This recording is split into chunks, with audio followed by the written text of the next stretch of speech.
To have proof of your partner being unfaithful is like someone died, and your ideology or your thoughts or your perspective of who you were or what you guys were made of completely crumbles before you, and it's like, oh, this will never be the same again. Noel and Shelly Rescio had been dating for 8 years when they gave their lives to Christ in 2013. Shortly after, they tied the knot. Embracing their new faith, the couple poured their hearts into church ministry, confident it would lay a foundation for their love. Church felt like heaven. It really felt like an escape from the street life that I had grew up living. I wanted someone that loved God more than he would love me, and I saw all of those fruits. 2 years later, they had their first child. The celebration, however, was short-lived as Shelly battled postpartum depression. In the months that followed, their marriage began to fracture. It felt like my whole world flipped upside down. I didn't even know how I was gonna take a shower. She was colicky, so she would cry a lot. I was sleepless, and I had no idea how I can even attend to my husband or even think about going back to work. That was a complete nightmare, and I felt very isolated and depressed. I felt powerless.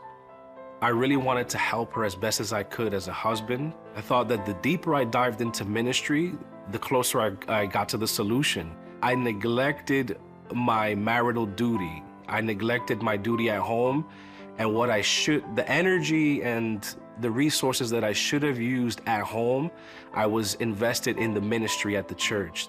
During this vulnerable time, a woman at church expressed her attraction to Noel, offering affirmation he craved. I started to feel like I was wanted, like somebody looked at me with desire. This woman made me feel as if I was a champion. It was then an off-and-on affair began. Eventually, Shelly's intuition, sparked by a dream, led her to discover texts between Noel and the other woman. Here I am, I feel burdened, I feel alone, I feel isolated. Part of me felt like it's time to let go or give up. And then there was a part of me that felt like, no, you fight for your marriage. God is gonna restore you guys. Initially, Shelly kept her discovery a secret to see where the relationship would go. Then her depression subsided and was replaced by a cold indifference toward Noel.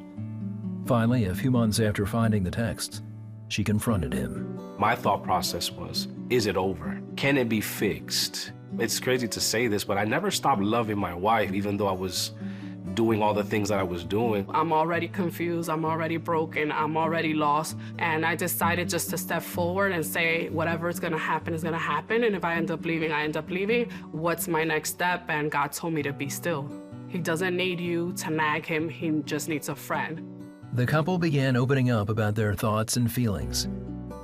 Meanwhile, the off-and-on affair continued. Eventually consumed with guilt, Noel left church and went back to his old ways. Drinking and doing drugs helped me numb the pain.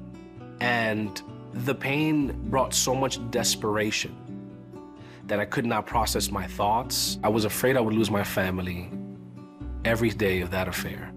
So many times I was ready. I was ready to pack up and go. I said no more. God, you can figure it out later if it's your petition, but I'm getting out of this house. And that's not what God wanted for me. The sporadic affair had lasted 2 years before Noel found the resolve to cut all ties with the woman. Repenting for his sins, he recommitted his life and love to Shelly, his family, and God. When God forgave me, I felt like I got my integrity back. I felt like I wasn't a broken man, wasn't damaged goods. When God restored me and forgave me, I felt like I could finally become whole again. Again, Shelly turned to God, this time asking him to help her forgive, trust, and love her husband once again. Am I holding on to bitterness and hate and resentment for all that he did? And God said, absolutely. So I started to take all these different leaps and really move forward to being more gentle, having physical touch and being present with one another. We started going on dates again. We continue our nighttime conversations. And that's where my heart started to get soft again. The couple rebuilt their marriage over the next 2 years. finding strength through their faith in Jesus Christ. When I saw him restore my marriage, I said, there is literally nothing impossible for God. And part of being a Christian is to forgive. And when you encounter that moment, Jesus is expecting us, just like he did with us, to be loving, to be merciful, to provide for that person if it's in your ability to do so. So I got to do that for my husband. I feel like me and my wife can fight against anything. We were in love before, but we didn't know what our love could handle. Noel and Shelly's story is a testament to God's power to heal. By surrendering their struggles, they saw ashes turn to beauty. Sometimes we run away from the pain, but God says, lean into it so you can see what I'm gonna do, and that's where you see his miracles happen. God is so good that he can extend his goodness into the bad and brokenness and still use it for good. He did it for my marriage, he can do it for anyone.